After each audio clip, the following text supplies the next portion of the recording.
Olá, bom dia! Mais uma live.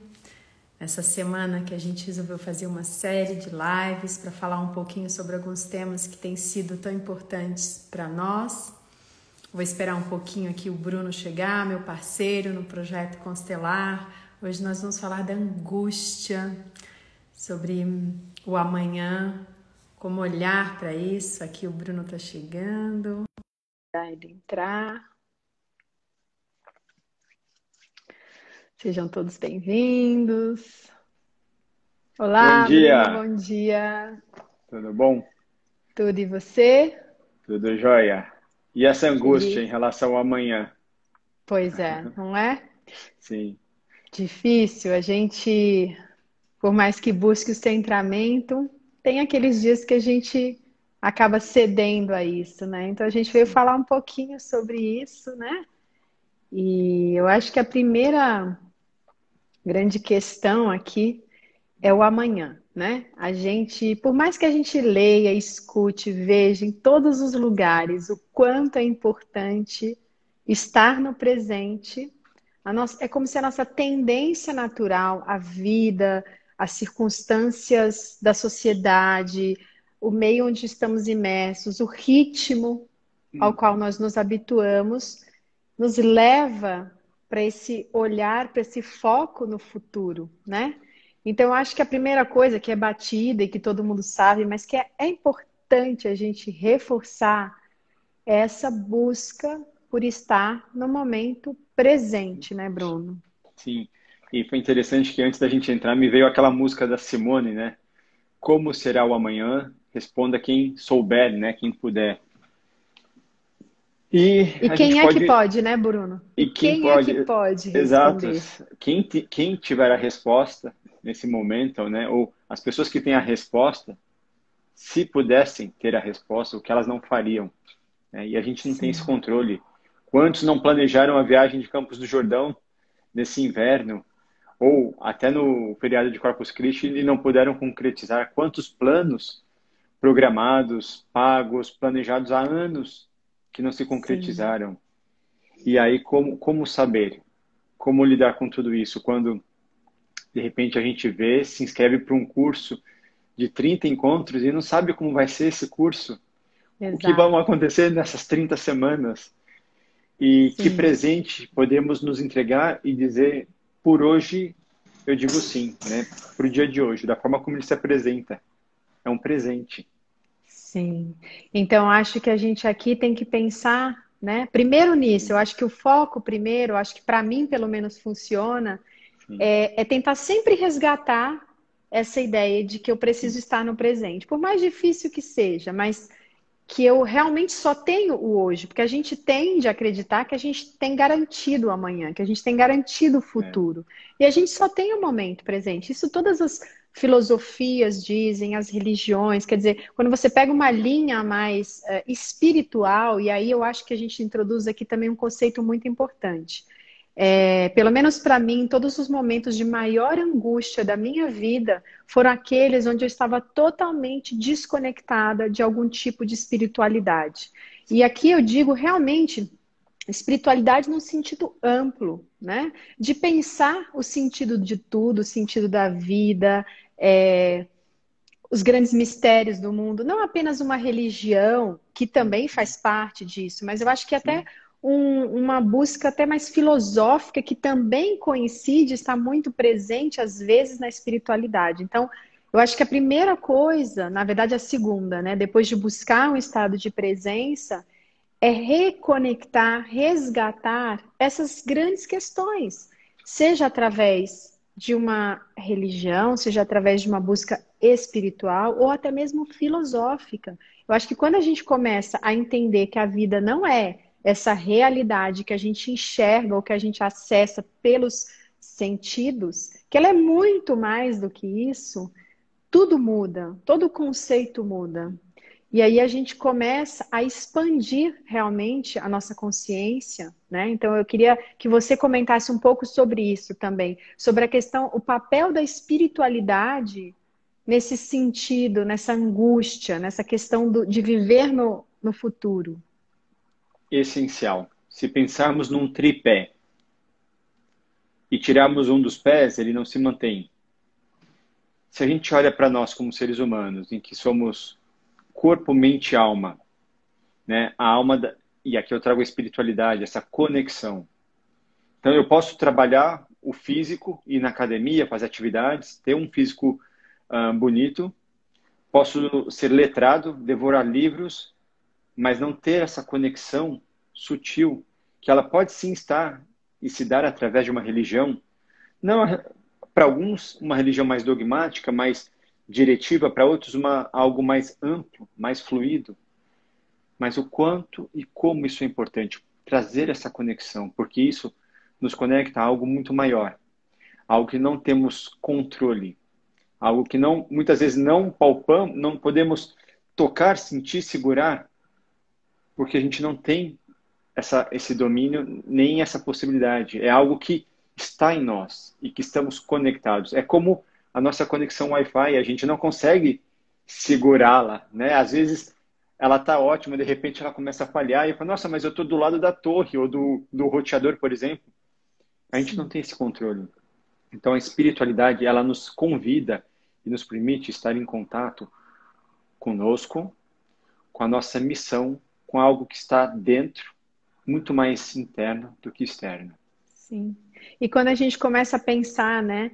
Qual é a nossa missão? O que viemos fazer aqui? Qual o sentido da vida? Né? Qual que é o nosso objetivo?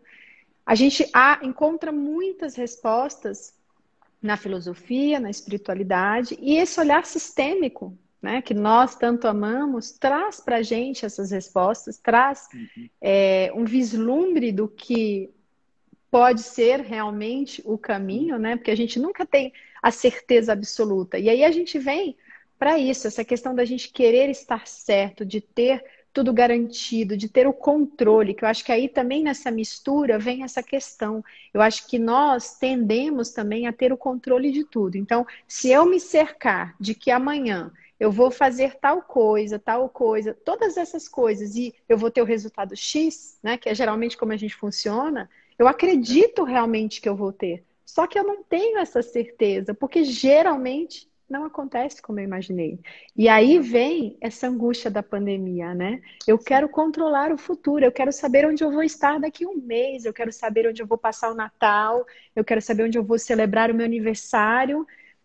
Então, eu quero continuar nessa ilusão, e aqui eu chamo a atenção, essa ilusão de que nós controlamos, porque nós não controlamos. Nós apenas vamos lidando com o que vai surgindo a cada passo, mas controlar é uma ilusão. Então, Bruno, eu queria que você falasse um pouco também sobre isso, porque para mim, né, nesse tema, além de ter o foco no presente, a questão da espiritualidade, que é importantíssima, é uma busca do autoconhecimento, do sentido da vida, do sentido de tudo. Existe essa questão de abrir mão do controle. Se você puder falar um pouquinho como você vê essa questão. Sim. A questão do controle, aqui eu faço um convite de um passo atrás. Primeiro eu preciso estar conectado à origem, para assim conhecer o meu destino, me conectar ao meu destino. Então, a minha origem são os meus pais. E o núcleo familiar, ele é essencial para o desenvolvimento espiritual. Muitas vezes, os nossos desafios estão na família, não estão fora na rua, não estão na empresa, não estão no governo, não estão na sociedade, estão dentro de casa. Então, assim, se eu não tenho esse olhar para a minha origem, que vai me permitir e me proporcionar esse desenvolvimento, a necessidade do controle, ela se torna mais presente e real. Por quê? Porque eu preciso garantir que algo vai acontecer. E aí eu preciso fazer com que seja da minha forma. Mas se eu não estou amparado, se eu não tenho a minha base, qualquer vento vai me levar para qualquer canto. E assim já dizia a história dos três porquinhos, né? Onde você constrói a sua casa. E muitas vezes, Bruno, Onde você está a falando base? isso, sim, me vem de dizer que muitas vezes nós queremos controlar justamente como que são eles, né? Quero Exato. controlar como que a minha família é, como ela vai reagir, como o meu trabalho será, como os meus chefes. Quer dizer, no fundo, essa tentativa desesperada que nós temos de um controle é para que a gente não se frustre, para que a gente não se magoe, tenha algum tipo de choque, né? Alguma ferida. Então, eu acho que sim, o controle passa por isso, como você disse, a gente, na verdade, quer controlar tudo, não apenas o amanhã, mas as pessoas que nos cercam. A gente quer que elas realmente ajam como a gente gostaria, né? Eu estou mais preocupado com os valores ou com as pessoas? Com o conteúdo ou com a forma? Então, eu quero que a minha família seja exemplar, por exemplo. Não, eu quero os meus pais perfeitos. Então, eles têm que estar esteticamente apresentados, devem falar de uma forma polida, devem se portar da forma como eu acredito que seja correta. E o que acontece quando a gente coloca uma pessoa dentro de um molde, né? Quando a gente molda essa pessoa naquele formato, a gente limita, a gente impede que ela possa fluir, ela fica restrita. E aí não se tem a plenitude. E não se tem esse controle. Então, querer controlar os outros, querer dizer o que é o certo, o que é o errado, o que é o bom, o que é o mal, é limitar a potencialidade de cada um. Quando eu entro no movimento de julgamento, de crítica, eu não estou falando do externo, estou falando do interno. Se eu não tenho essa conexão comigo, eu não me conecto aos outros. Se eu não tenho essa aceitação em relação à minha pessoa, eu também não aceito o outro. Mas é tão difícil nos conectarmos. E até ontem eu estava falando num grupo de homens. Muitas vezes a gente precisa gritar alto para quem sabe também possamos escutar. Então eu preciso Sim, gritar as minhas verdades, eu preciso gritar aquilo que eu acredito ou que eu gostaria de acreditar. Para quem sabe eu me convença e também escute. Então as sim. pessoas que ficam, que são, né, trazem talvez um movimento mais radical é um convite para avaliar. Será que existe essa necessidade de radicalismo, de crítica, de julgamento, de controle? Para quem sabe, se eu conseguir controlar o entorno, eu também não consiga me controlar. E quando eu trago aqui a questão do controle que a gente está É, discutindo e tudo mais, me vem uma questão ainda maior que isso, né? Porque o controle vem da nossa crença de que nós realmente podemos moldar o nosso destino, que nós podemos ir delineando. E aí a gente entra na questão do livre-arbítrio, de como do quanto realmente nós temos livre-arbítrio. E nesse sim, olhar sistêmico, nós vamos aprendendo que ele é muito menor do que a gente imagina. sim, Muito menor. Então, sim, existirão escolhas, mas elas não são como nós imaginamos, né? O Bert nos mostra que existem questões que virão em nossa direção, no nosso caminho, e poderão vir de várias formas, através de várias pessoas. Mas essas questões, elas virão até que eu, e aqui vem o livre-arbítrio, até que eu olhe para elas e tenha respeito, tenha um novo olhar e tenha um novo significado.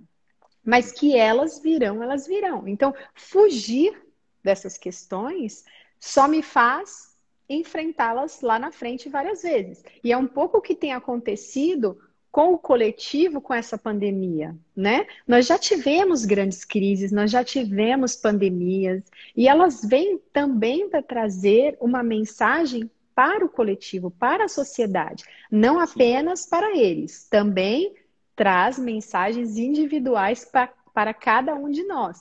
Mas nós, como coletivo, nós acabamos ignorando de certa forma. Então ela volta com outra roupagem, mas ela volta. Então aqui eu acho importante a gente também pensar, né, refletir quanto de livre-arbítrio nós temos, quanto que realmente de controle nós temos da nossa vida, né? O Você Bert tem uma nos fala, fala, eu vou lhe falar, você tem aquela fala bonita do Rio, se você puder falar de como é. sim, é porque, na verdade, estudando, né, as falas do Sim, Bert, estudando, conversando com colegas, é uma coisa que eu tenho que me toca muito, essa questão do livre-arbítrio, né? O quanto sim, realmente eu escolho ou não, né?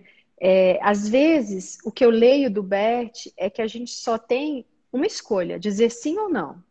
É fluir ou se debater, mas que a gente vai passar por aquilo. Então, eu sinto que uma metáfora boa seria que nós estamos todos num rio. E esse rio, ele vai nos levar em direção ao mar, nós querendo ou não. Mas nós podemos fluir e aproveitar essa jornada. Isso não quer dizer que nós não teremos dificuldades, sim, nós teremos, né? Teremos um pouco de frio, talvez, quando nós estivermos flutuando, ou vamos ser um pouquinho arranhados pelas árvores e raízes do caminho. Mas, se nós tomarmos uma outra atitude, tivermos uma outra postura de nos agarrarmos naquelas pedras, nos troncos, desesperados, porque nós não queremos ir em direção ao mar, nós iremos chegar lá do mesmo jeito, só que arranhados, machucados, destroçados. Então, conhecendo o trabalho do Bert, a gente entende que é muito mais uma questão de soltar, fluir, acolher, aceitar, entender que ali há um crescimento, que ali há um aprendizado, ou me fechar, erguer barreiras, me anestesiar, empurrar isso, que vai crescer, porque tudo aquilo que eu empurro, que eu tento me livrar, vai crescer. E eu vou continuar recebendo essas questões de qualquer forma, mas aí eu vou aprender muito mais através da dor do que do amor. Sim. Ainda assim, aprendizado. É uma escolha? Sim, não deixa de ser uma escolha. Muitas vezes, a dor vai fazer parte do caminho. Muitas vezes, os machucados, os ralados vão fazer parte. Mas ainda assim, é necessário seguir. Se na primeira adversidade ou obstáculo eu paro, eu não cumpro aquilo que eu estou programado para cumprir. Mas a vida vai me forçar a seguir. E aí eu vou seguir com muito mais resistência. E aí a gente ouviu na fala da professora Lucilena falando sobre a resistência, né, do professor Pressfield. O que nos impede, o que buscamos ou por que nos apegamos tanto à resistência e não nos permitimos confiar, nos entregar à vida. Então, o Bruno de 20 anos atrás tinha todo um planejamento, uma programação de carreira, de vida, de profissão, de tudo, que mudou completamente. Posso estar falando de 20 anos, mas poderia falar de 2 dias. E quando a gente se permite fluir e receber, os presentes vêm. E uma vez eu até te falei naquela frase, esteja presente no presente, e os presentes serão presenteados. E é isso, ou estou no agora, presente, e recebendo e trocando, e crescendo, evoluindo, vivendo, ou estou na angústia do passado, né? Ou melhor, na depressão do passado ou na angústia do futuro. Como será Sim. o amanhã? Será? Nossa, mais 30 dias o governo prorrogou, vai ter corte de salário, a economia tá ruindo, o Covid não para de matar pessoas, será que eu vou me contaminar? Será que eu não vou? O que será do mundo? O que será de mim? E A aí vida vem está uma passando. pergunta, né, Bruno? O É, que que essa nossa pré-ocupação, ou seja, uma ocupação prévia, consegue ajudar no resultado, né? Eu me preocupar, me angustiar com o amanhã, com o tempo que está levando essa quarentena, o que que isso efetivamente ajuda para que a gente consiga, né, ter um outro resultado? Isso é uma pergunta que a gente precisa fazer agora.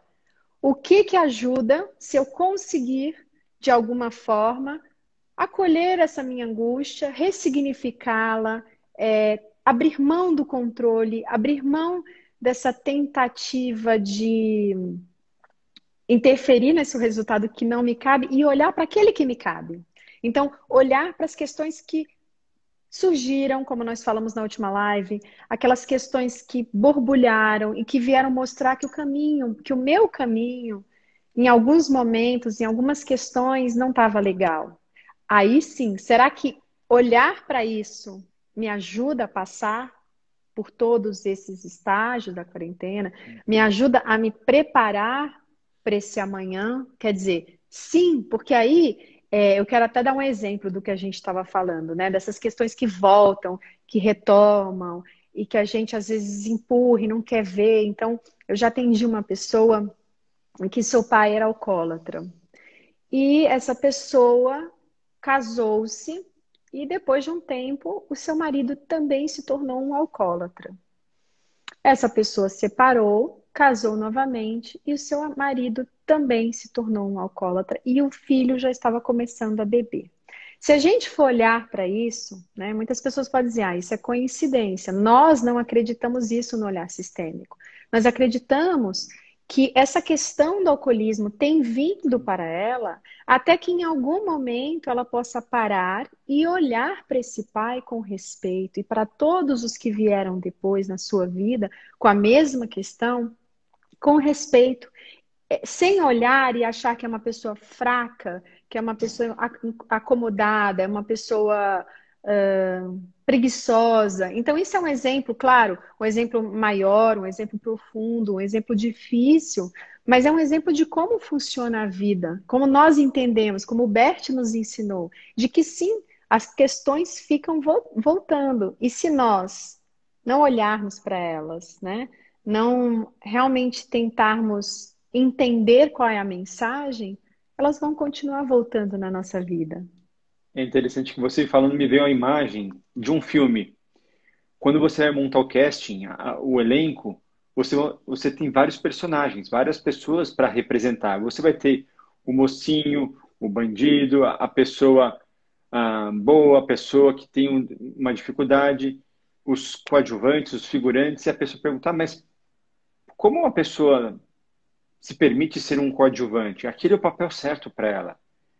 Agora você imagina esse coadjuvante querendo entrar na frente, na tela, na frente do protagonista, para aquela cena. Como se dá esse enredo? Como é que essa história fica? Então, assim, cada um de nós tem Sim. um destino. Quando você traz a questão do alcoolismo, a gente pode ter uma visão limitada de ser alguém fraco, ou a gente pode compreender que dentro desse universo maior, cada um está trazendo algo que precisa ser acessado, visto, precisa ser trazido à tona. Então, aquele papel, ele é necessário e importante. E só aquela pessoa pode fazer aquele papel. E quando eu compreendo que estamos todos juntos nesse aspecto e fazemos parte, e essa relação ela é necessária, e o que eu tenho para aprender com isso, e respeito o lugar dessa pessoa, eu também aprendo e respeito e ganho força. Agora, se eu Sim. digo assim, não, eu não quero ninguém aparecendo, só eu na tela, foco só em mim, né? E começo a excluir os demais, ou a rejeitar, não deixar que as pessoas apareçam, eu quero aparecer mais, como que os demais vão se sentir? Será que a Sim. gente tem o poder de controlar a câmera o tempo todo?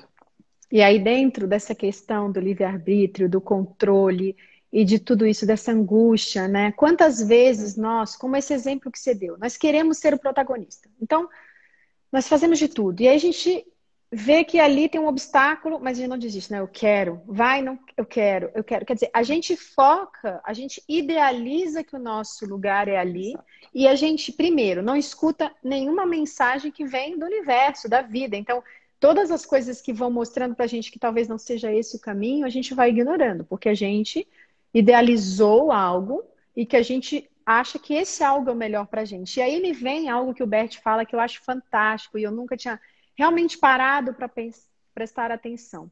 Quando nós idealizamos, né, nós traçamos uma meta, um sonho, algo que a gente quer aquilo ali de qualquer jeito, isso está fundamentado no que nós conhecemos do passado, né? Das nossas Exato. concepções que Uhum. acabaram de passar.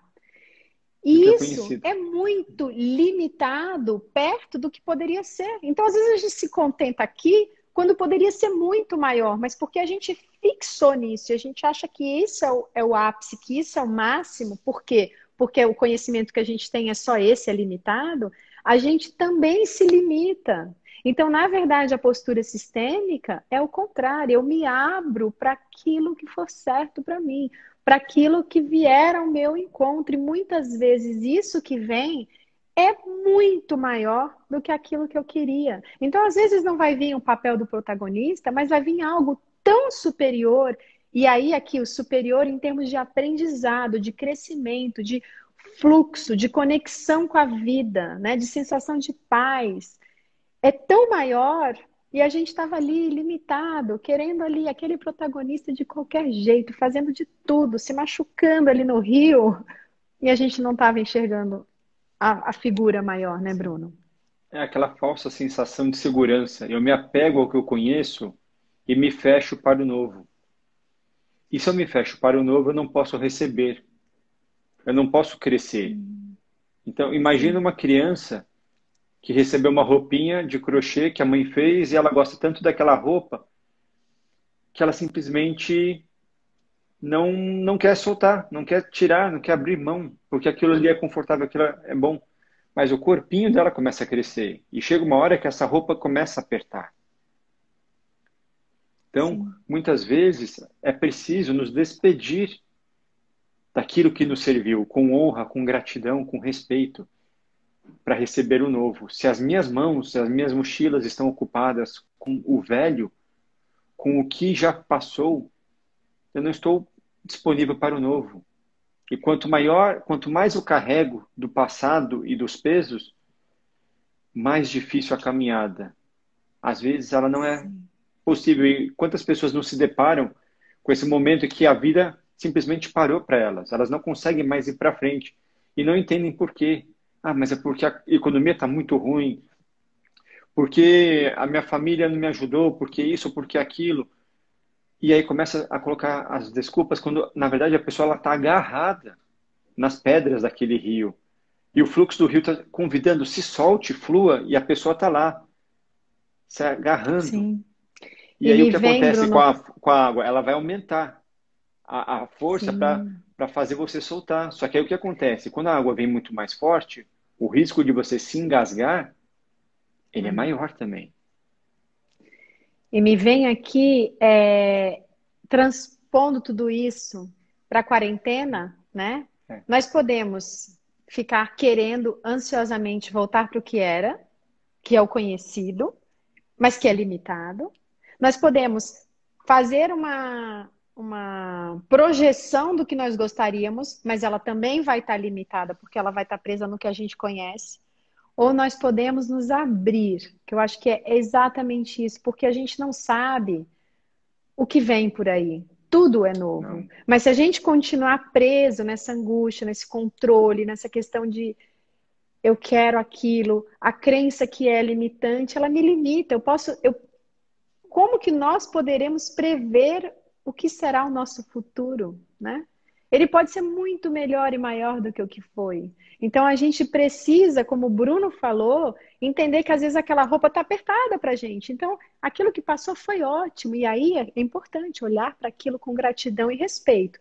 Tudo que eu vivi até aqui, a minha carreira, se nós estivermos falando de carreira, o meu relacionamento, tudo aquilo foi maravilhoso, me ensinou muito, mas agora eu me abro. Eu me abro para um novo, que eu não sei o que é, Isso. que eu não tento entender, não tento imaginar. É difícil, é uma postura de entrega. É muito difícil. Por vezes, vem de novo aquela, né, como no desenho animado, que tem aqui o diabinho, aqui tem o Sim, anjinho. Às vezes vem, nosso ego fala, imagina, como assim? Você não pode simplesmente se abrir, você agora está desempregado. É difícil, tem conta para pagar. Mas se a gente, o que vai adiantar a gente continuar preso ou a gente continuar se angustiando ou se preocupando? O que a gente pode fazer é realmente se abrir para aquilo que vem para o nosso crescimento. É uma atitude é. de maior entrega, a maior que existe. Novamente me vem uma outra imagem, né? Do plim plim da Globo. Então, assim, ou eu fico no Vale a Pena Ver de novo e fico remoendo e revivendo aquilo que eu já conheço, ou eu me permito, me entrego para o vem aí. Então, assim, começo de ano é sempre aquela expectativa. E a Globo usa aquele logo, sim, sim, qualquer propaganda, mas é o que me vem a imagem. O vem aí. E as pessoas não sabem qual vai ser a novidade. Se vai ter um programa, se vai ter uma mudança, o que que é. Então, isso gera expectativa e como é gostoso você ver o novo. O que que é mais prazeroso? Você receber um presente já desembrulhado ou um presente embrulhado com um laço, a fita e que você não sabe o que é? Né? O que que é aquela expectativa, aquele presente te traz? Então, quando eu já sei, é só mais um carrinho, ou o que será que tem aqui dentro? Pode ser que o novo não seja do meu agrado, mas já me gerou aquele movimento, aquele, aquela mudança e aquela expectativa de Nossa, o que será que tem aqui? Então já pôs algo em movimento. A vida, ela é, nem sempre a gente vai gostar do próximo passo, mas ele é necessário.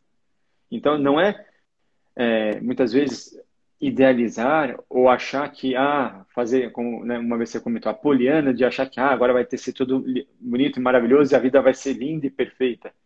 A vida é linda e perfeita, mesmo com as suas imperfeições, mesmo com as suas dores e dificuldades. A questão é para que lado que eu vou olhar? Eu vou olhar para o lado que faltou ou para o lado que sobrou? Para o Sim. copo meio cheio ou copo meio vazio? Para o que eu tenho ou para o que me falta? E o que eu Sim, aprendo com tudo isso? e o caminho que já é conhecido, às vezes a gente tem a ilusão de que a gente pode voltar para ele. Mas nenhum de nós é a mesma pessoa daquele caminho em março onde a gente parou ali. Nenhum de nós é mais a mesma pessoa. Por mais que as pessoas discutam muito sobre será que depois disso as pessoas estarão transformadas ou não? Bem, podem não estar para melhor, podem estar para pior, mas ninguém é mais o mesmo, né? Ninguém, mesmo no sentido da vida, mesmo no dia a dia, nós não somos os mesmos de ontem. Então, esse caminho que a gente fala, esse é mais seguro, porque esse eu conheço, nós vamos voltar modificados para ele. Então, não é mais o mesmo, é uma ilusão. A gente precisa começar a se libertar das nossas ilusões, né? Na verdade, essa vida que nós vivemos aqui Uhum. e que parece tão certinha, tão garantida, tão controlada, não é assim. Ela não Não é há assim. garantias. Todos os dias nós temos provas de que não são, de que Sim. não é assim. Mas nós vivemos nessa ilusão, então é importante a gente se libertar de ilusões, de idealizações infantis, de tentativa de nos mantermos ali no status quo, quer dizer, numa coisa mais confortável. Porque, como nós dissemos na última live, a vida não é isso, né, Bruno? A vida é movimento, é Sempre. crescimento. E gerar expectativas é um convite para a frustração. Se eu me permito me surpreender com aquilo que se apresenta, sem gerar expectativa, porque quantos no início desse isolamento, né, disseram, não, isso daqui vai durar poucos dias, poucas semanas, mas em abril já está tudo livre. Estamos em julho, passaram-se 4 meses, amanhã completa 4 meses. E aí eu vou ficar na expectativa de, então agosto tudo vai voltar ao normal. E aí, de repente, chega agosto e talvez o isolamento seja prolongado. Então, se eu fico na expectativa, eu recebo um grande convite para me frustrar. Agora, se eu me entrego e fico de acordo com aquilo que se apresenta e recebo aquilo, bem, hoje eu posso sair, então eu saio. Amanhã eu não vou poder? Amanhã eu não posso. E ok. O que eu posso fazer então dentro de casa? E é viver conforme aquilo que se apresenta e aquilo que é real. Sem planejar, e não um planejamento real e concreto, mas aquele planejamento ilusório. Tudo vai ficar bem, tudo vai voltar como era antes. Pode ser que até algumas pessoas volte ou tentem que seja como antes, mas será que ela vai conseguir manter? Porque a pessoa já não é mais a mesma. É igual a gente falou, é igual eu querer pegar o meu casaquinho de tricô de quando eu tinha 1 ano de idade, que não serve mais. Aqui, ele não vai mais me servir, mas eu tenho a falsa ilusão, porque eu usei ele um dia, ele era tão gostoso, quentinho, foi feito com tanto amor, mas não tem Então, como. trazendo para vocês, né, esse trabalho da constelação familiar, da filosofia do Bert Hellinger, ele é um trabalho espiritual. Ele não está atrelado a nenhuma religião, mas ele é um trabalho espiritual. E a gente começa a ter uma outra visão sobre a nossa missão. Nós temos 3 missões, sobre as consciências, sobre tudo que atua em nós. Então, quando a gente começa a olhar assim, a se aprofundar, é aquilo que nós falamos. A gente começa a entender que isso tudo que acontece aqui não é apenas o que acontece aqui. Existe algo por trás, né? Então, a angústia começa a ser olhada de uma outra forma, a gente começa a entender que tudo está a serviço de algo, para mim e para todos, para toda a coletividade. E que não vai adiantar muito eu ficar me segurando, me agarrando, porque isso não vai resolver. Ao passo que se eu soltar, me entregar, eu sim começo um movimento, porque aqueles que estão ao meu redor, eles começam a sentir essa nova energia, essa nova vibração, esse novo olhar, esse novo comportamento, e eles também começam, por sua vez, a se abrir. E assim a gente vai criando uma vibração, um movimento totalmente diferente daquele no qual nós nos encontramos quando estamos assim presos à angústia, ao controle e tudo mais. Então a gente Isso, quis trazer, pode falar, é. Bruno. Eu falei assim, e se vem esse sentimento de angústia, de controle, o que está por trás? O que, de alguma forma, está atuando em mim que eu não tenho a consciência? E aí é o que você comentou. Existem diversas formas de acessarmos isso. A constelação, ela traz, ela é uma possibilidade de olhar para aquilo que está no inconsciente ou atuando e nos impedindo de ampliar o olhar. Não é algo mágico, não é místico, não é adivinhação, não é isso. Mas é o ampliar o olhar sobre a minha vida, sobre aquilo que muitas vezes eu estou ainda apegado. Quais são essas crenças? Quais são essas pedras que eu me seguro e que me impedem de fluir de forma natural nesse rio? Então, é ampliar o olhar e olhar o que essa pedra me representa e por que que eu ainda preciso tê-la comigo. E a partir do momento que eu olho, eu tomo essa consciência, eu posso, quem sabe, abrir mão dela. E quando eu abro mão dessa pedra, disso que me impede de fluir, eu recebo o novo. Porque a água ela vai continuar passando. Mesmo que eu me segure, a água flui. Só que eu nunca mais vou receber a mesma água, porque aquela água que passou, ela não volta mais. Então, o convite Sim. é, quanto mais nos seguramos, será que não estamos também deixando de receber? E a Solange diz: não somos passageiros, somos tripulantes. Isso me lembra uma Sim, frase interessantíssima da professora Lúcia Helena, quando ela diz que, na verdade, muitas pessoas são amebas high-techs. Ela fala: a ameba exato. vem para se reproduzir e depois morre. E que muitas pessoas passam a vida exatamente assim.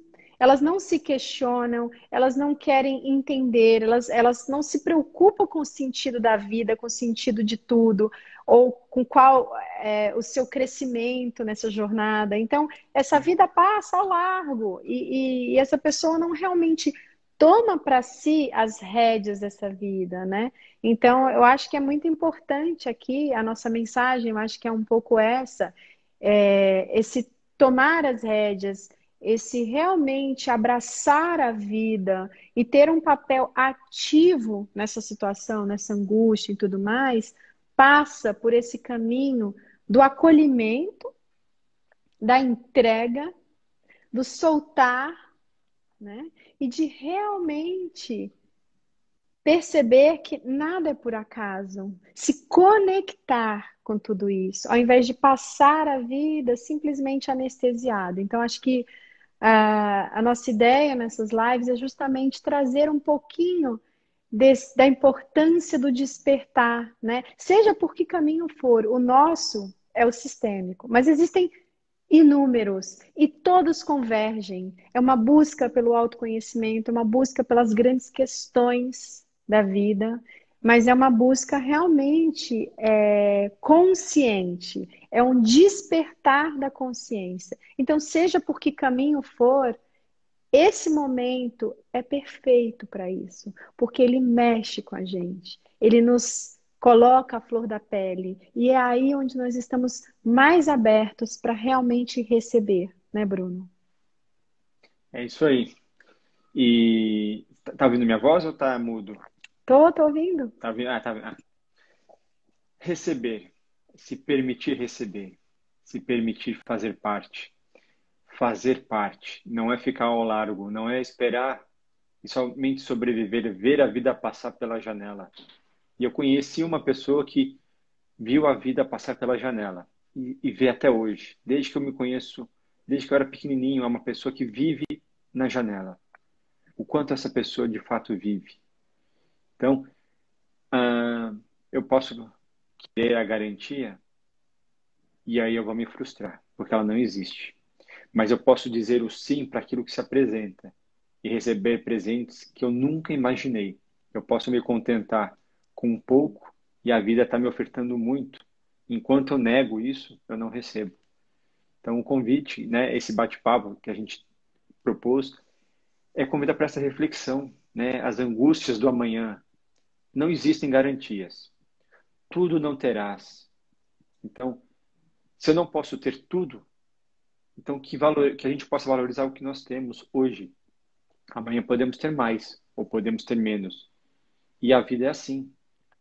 Então, sem falsas expectativas, né? Com um convite para estar presente no real, naquilo que realmente é real.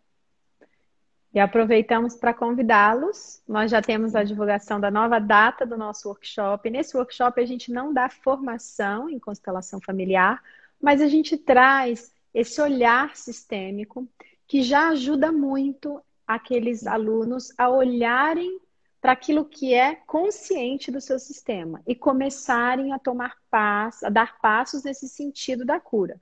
O que está inconsciente através da vivência de constelações, nós também já retomamos de forma online, em grupo. Mas fica aqui o convite, vamos começar uma nova turma do workshop na segunda-feira. Nós vamos fazer pela primeira vez de manhã, no período da manhã, testar esse horário, porque foi pedido. Então, se vocês conhecerem alguém que se beneficiaria com esse olhar sistêmico, ou se vocês tiverem interesse em fazer, é só acessar o simpa.com.br, W Projeto Constelar. Isso. Bruno? Serão 3 encontros de 2 horas cada, segunda, terça e quarta-feira. É um convite teórico e prático. A gente vai vivenciar, vai ter esse momento de troca e um convite para aprender algo para o hoje. Então, com informações muito necessárias e relevantes.